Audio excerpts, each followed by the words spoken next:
என்னவென்று சொன்னால் நைன்டிஸ் கிட்ஸோட பிள்ளைகளோட வாழ்க்கையில இன்றைக்கும் திருமணம் ஆகாமல் இருப்பதற்கு பலவிதமான காரியங்கள் காணப்படுகிறது. அதில் முக்கியமான ஒரு காரியம் என்னவென்று சொன்னால், முதலாவதாக திருமண விஷயம் என்று வரும்போது தங்களுடைய சொந்த தாய் தகப்பன்மார் முதலாவது ஸ்ட்ராங்காக இருக்க வேண்டும்.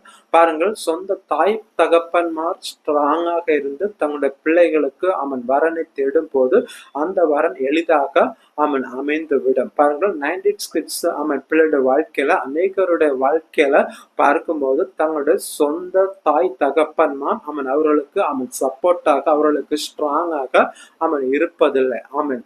அதுதான் பல மெயின் பிரச்சனை என்னவென்று சொன்னால், தன்னுடைய தாய் தகப்பன்மார் மெயின் சப்போர்ட்டாக இருக்காதான் ஒரு முக்கியமான ஒரு காரணமாக காணப்படுகிறது. பாருங்கள், அந்த காலகட்டத்தில் நாம் பார்க்கும்போது